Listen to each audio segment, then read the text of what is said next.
रात के 9 बजे बज चुके थे और जानवी अभी अभी अपने सारे काम निपटा कर रिक्शा के लिए स्टैंड पर खड़ी थी। तभी एक रिक्शा वाला आया और जानवी से पूछा, कहाँ जाओगी मैडम जी? जी भाई साहब, मुझे कौशल नगर जाना है, क्या आप चलोगे? रिक्शा वाला भाई साहब शहर में नया था तो उसने गूगल मैप खोला और कौशल डालकर जगह का पता लगाया। जगह 8 किलोमीटर दूरी पर थी। रिक्शा वाला भैया बोला, 400 लगेगा मैडम। जानवी बोली, अरे यह तो बहुत ज्यादा है, 300 देती हूँ, चलोगे क्या? रिक्शे वाले ने जानवी को ऊपर से नीचे तक पूरा देखा। चलो ठीक है, चलते हैं। जानवी रिक्शा में बैठ जाती है और रिक्शा वाला भाई निकल लेता है। अभी 5 रिक्शा किलोमीटर आगे बढ़ चुका था। रिक्शा वाला अपने सामने वाले शीशे से जानवी को घूरे जा रहा था और बार बार अपने शर्ट की कॉलर को ठीक कर रहा था और मस्ती से गीत गा रहा था। मेरी जान जरा कबूल कर लो, हमसे इश्क करने की जरा सी भूल कर लो। जानवी को यह हरकत बिल्कुल अच्छी नहीं लगती है और वह किसी को फोन लगाती है। अरे राखी, तुम्हें पता है ना मेरे पति आज अमेरिका जा रहे हैं, तो क्या तुम मेरे घर पर आ सकती हो? सामने से वाली राखी बोलती है, नहीं यार, मुझे भी बहुत सारे काम है, आज तो मैं नहीं आ सकती, कल आ सकती हो? राखी इतना कहकर फोन रख देती है और जानवी भी अपने फोन को हाथ में लेकर बैठ जाती है। अब रिक्शा वाला फिर से जानवी को घूरने लगता है। कुशल नगर पहुंच जाते हैं और जानवी एक बड़े बंगले के सामने रिक्शा को रुकवा दी है। जानवी रिक्शा वाले को पैसे देती है और रिक्शा वाला उस घर को ध्यान से देखता है। वह घर तो कम, कोई आलीशान बंगला ज्यादा लगता था। पैसे देकर जानवी चली गई। जानवी ने घर का दरवाजा खोला और घर के अंदर चली गई। तभी रिक्शे वाले ने शीशे में देखा कि पीछे कुछ पड़ा हुआ है। देखा तो जानवी अपना फोन रिक्शे में ही भूल गई थी। इसलिए रिक्शे वाले ने सोचा कि इसका घर इतना बड़ा है तो फोन कितना महंगा होगा, इसको चुराने के बहाने से जल्दी यहाँ से निकल लेते हैं।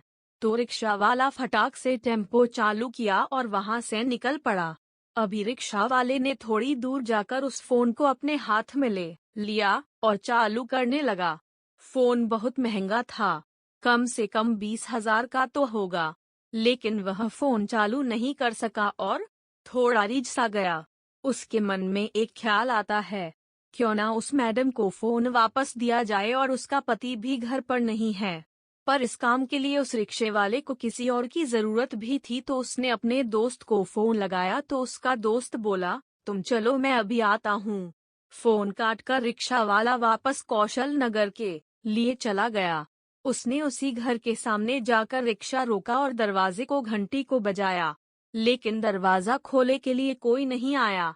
उसने 3-4 बार ट्राई किया लेकिन कोई नहीं आया, तो उसने दरवाजे के ऊपर मारा तो दरवाजा खुल गया। वह सारे घर में इधर उधर फिरता रहा और आवाज लगाते लगाते रहा, लेकिन कोई नहीं आया। तभी उसे एक कमरे की लाइट जलती हुई दिखाई दी, तो वह कमरे के अंदर जाता है और देखता है कि बाथरूम से नहाने की आवाज आ रही थी। लगता है मैडम जी नहा रही हैं। तभी वह मैडम के बाहर आने का इंतजार करता है। वह बैठा रहा, 15 मिनट, आधा घंटा हुआ, 1 घंटा हुआ, लेकिन वह मैडम बाहर नहीं आई। वह बाथरूम की तरफ बढ़ने लगा और उसने बाथरूम का दरवाजा खटखटाया, पानी बंद हो गया, सब कुछ शांत हो गया। उसने आवाज लगाई, मैडम जी, लेकिन अभी भी दरवाजा नहीं खुला। तो उसने दरवाजे के ऊपर जोर से मारा तो दरवाजा खुल गया। जैसे ही उसने अपने बाथरूम के अंदर कदम बढ़ाए तो वह दंग रह गया। उसने कुछ ऐसा दिखा जिसकी उसने कभी कल्पना भी नहीं की। उसे सड़े हुए मांस की बदबू आ रही थी और उसने धीरे धीरे अपने दाएं तरफ देखा। दाएं तरफ देखते ही वह दीवार से सटक गया। उसने देखा कि बाथटब में कम से कम 10-15 लाशों का ढेर पड़ा था और पास में 10-15 फोन। उसने अपने जेब से फोन निकाला और देखा सभी फोन एक जैसे थे। अब उस रिक्शे वाले ने ध्यान से देखा कि 15 की 15 लाशों सभी का कलर, ड्रेस कोड एक ही था और फिर उसने अपने कपड़े की तरफ देखा तो उसने भी वही कपड़े पहन रखे थे जो उन 15 लोगों ने पहन रखे थे। अब रिक्शा वाला पसीने से तरबतर हो गया। उसने इधर उधर देखा, वह मैडम उसे कहीं नहीं दिखी। तभी अचानक से उस रिक्शे वाले को पीछे से जोर से लात मारकर वह मैडम उसको अंदर धकेल देती है। रिक्शा वाला भैया पीछे देखता है तो वह मैडम अब मैडम नहीं रही, चुड़ैल बन गई। उसके बाल उसके सर के आगे आ रहे थे।